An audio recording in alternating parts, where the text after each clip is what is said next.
Hello students, कैसे हैं आप लोग। आशा करता हूं कि आप लोग सकुशल होंगे, स्वस्थ होंगे और पूरी एनर्जी के साथ अपनी पढ़ाई कर रहे होंगे।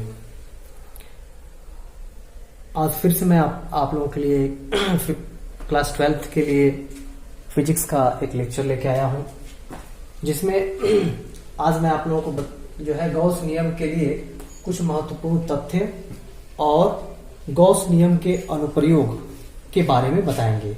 गॉस नियम का अनुप्रयोग और प्लस गॉस नियम के लिए महत्वपूर्ण तथ्य। तो गॉस नियम के लिए महत्वपूर्ण तथ्य क्या है, गॉस के नियम के लिए ये महत्वपूर्ण तथ्य पहला क्या है, आइए देखते हैं। पहला जो है तथ्य यही है कि भाई आप जानते हैं, मैं बता चुका हूं कि गॉस नियम सिर्फ और सिर्फ क्लोज्ड सरफेस के लिए ही लागू होता है, बंद पृष्ठ के लिए ही लागू होता है। ठीक है, ये बात आप लोग हमेशा दिमाग में बैठा लेंगे कि ये बंद पृष्ठ के लिए लागू होता है। अब जो है जो बात आती है पहला तथ्य की, तो यह नियम यानी कौन सा नियम, गॉस का नियम बंद पृष्ठ के आकार तथा आकृति पर निर्भर नहीं करता। ध्यान से मेरी बात सुनिएगा कि गॉस का नियम पृष्ठ के आकार एवं आकृति पर निर्भर नहीं करता। अब कहेंगे कैसे, तो आइए मैं दिखाता हूं आप लोगों को एग्जांपल से। मैं अलग अलग जो है आप लोगों के सामने मैं फिगर बनाऊंगा। मान लीजिए कि कोई सर्कल हो, ठीक है, और मान लीजिए कि कोई रेक्टेंगुलर शेप हो, ठीक है, मान लीजिए कि कोई स्क्वायर हो।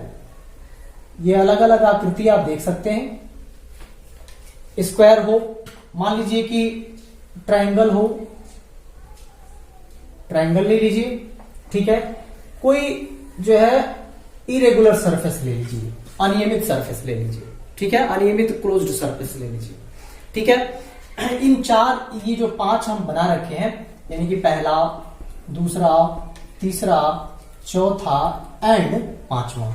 तो आप मान लीजिए, आप देखिए ये अलग अलग आकार, अलग अलग आकृति का है, ये सारा सरफेस और सब क्या है, क्लोज है, बंद है, ठीक है। तो अब इस पर तो गॉस का नियम लागू होगा ही होगा, क्योंकि बंद है, बंद पृष्ठ है। अब ये कहता है कि गॉस का नियम जो है आकृति और आकार पर निर्भर नहीं करता। तो देखिए कैसे नहीं करता। अब मान लीजिए कि इसमें कहीं पर भी एक आवेश ला के आप रख दीजिए, कहीं पर भी एक आवेश ला करके रख दीजिए। जैसे मान लीजिए कि यहां पर आवेश हम क्यू ला के रख दिए, ठीक है, इस क्लोज्ड सरफेस के अंदर एक आवेश ला करके रख दिए, ठीक है। तो अब इस आवेश के कारण वैद्युत फ्लक्स तो होगा ना, तो वैद्युत फ्लक्स कितना होगा, तो अब जो है वैद्युत फ्लक्स इससे चारों तरफ निकलेगा, इधर भी निकलेगा, इधर भी निकलेगा, इधर भी निकलेगा, मतलब ये वैद्युत फ्लक्स होगा, यानी कि फ्लक्स रेखाएं होंगी ये।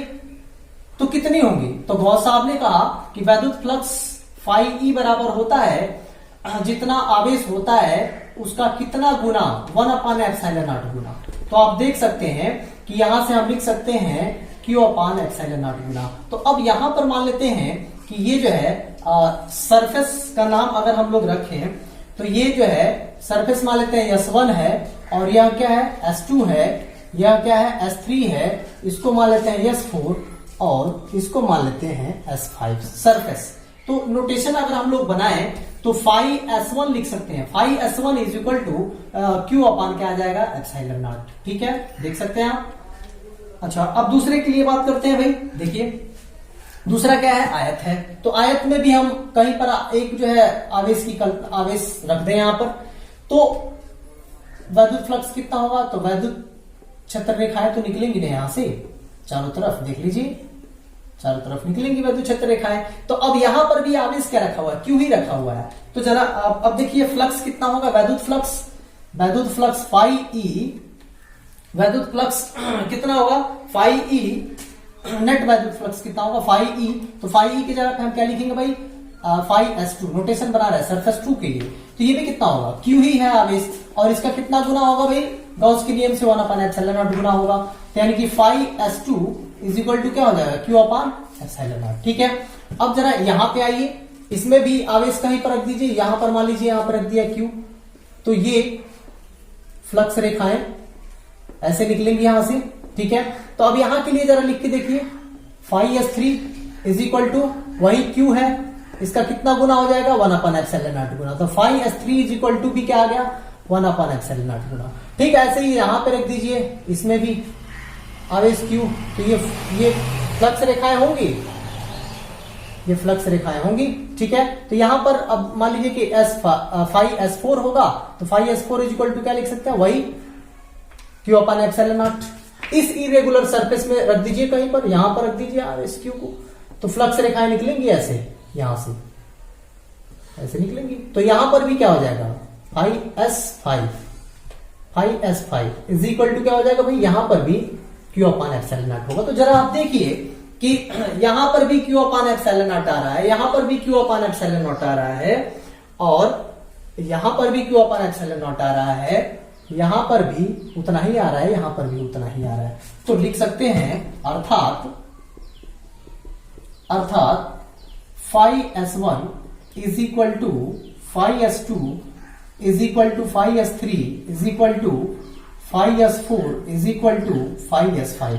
इसका मतलब कि ये सब के सब देख लीजिए, वैद्युत फ्लक्स क्या आ रहा है, समान आ रहा है, ठीक है। आकृति तो चेंज है ना, सबका आकार चेंज है, लेकिन वैद्युत फ्लक्स पे कोई फर्क नहीं पड़ा। यानी कि नेट वैद्युत फ्लक्स सभी से जो नेट वैद्युत फ्लक्स आ रहा है वह कितना आ रहा है Q/ε0 ही आ रहा है। इसका मतलब कि ये जो है गॉस का नियम किसी भी बंद सरफेस के आकृति और आकार पर निर्भर नहीं करता, ठीक है।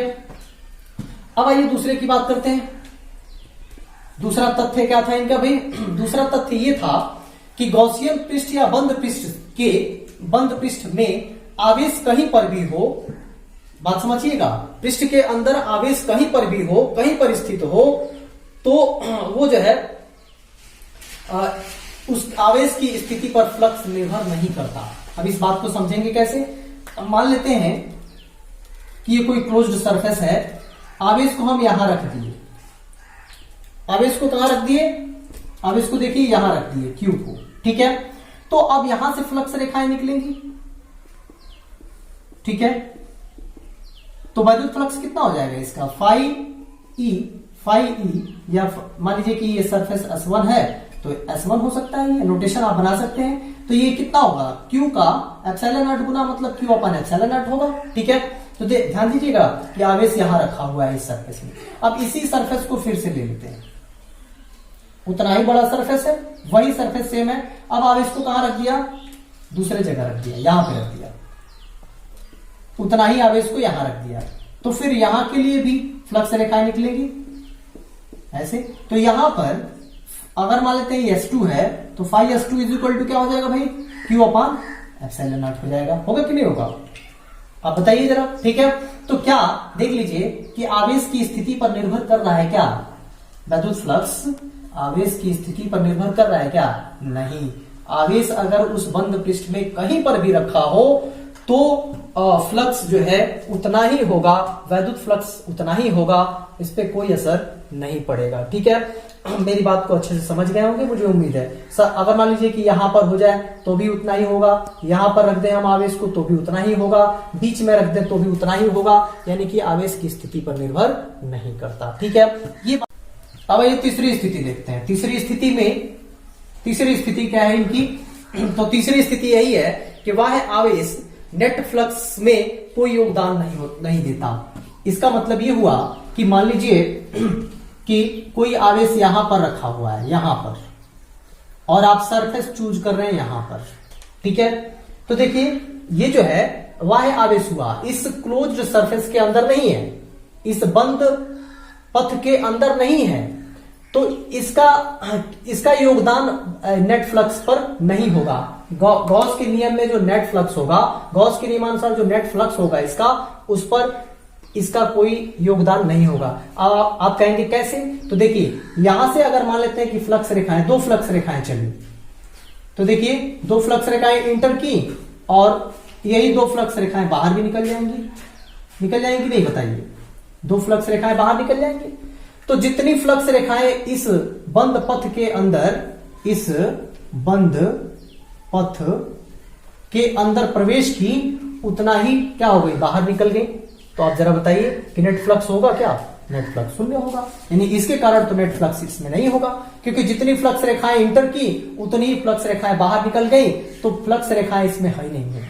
ठीक है, तो फ्लक्स रेखाएं नहीं तो नेट फ्लक्स कहां से होगा भाई, तो नेट फ्लक्स क्या हो जाएगा, शून्य हो जाएगा। इसका मतलब ये हुआ कि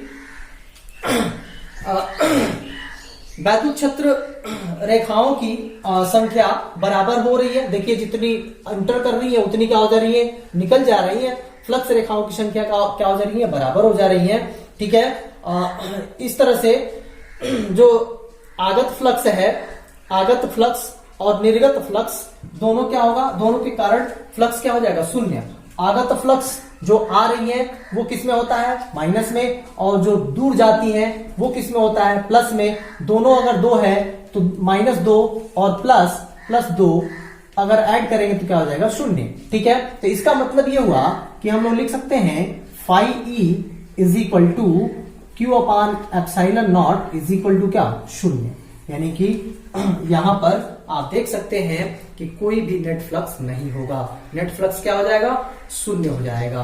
तो मुझे उम्मीद है कि ये जो है पूरा गॉस के नियम के महत्वपूर्ण तथ्य आप लोगों को अच्छे से समझ में आया होगा। आज ये जो है अगला वीडियो में मैं आप लोगों को गॉस के नियम के अनुप्रयोग में बताऊंगा। 3-4 अनुप्रयोग इनके हैं, उनको पढ़ा जाएगा अच्छे से। इतना आप लोग फिर से रिवाइज कर लेंगे, इसको दिमाग में बैठा लेंगे, और अगर जो है आप लोग लिखना चाहें तो वीडियो को पॉज करके हमारी बात सुन करके रिवाइज करके फिर लिख सकते हैं इसके बारे में। ठीक है, इन्हीं के साथ ढेर सारी शुभकामनाओं के साथ आज का वीडियो यहीं समाप्त करते हैं। फिर अगले वीडियो लेकर मैं पूरी एनर्जी के साथ आऊंगा, और आप लोगों से उम्मीद भी करूंगा कि आप लोग भी पूरी एनर्जी देंगे, पूरी एनर्जी से पढ़ाई करेंगे। धन्यवाद।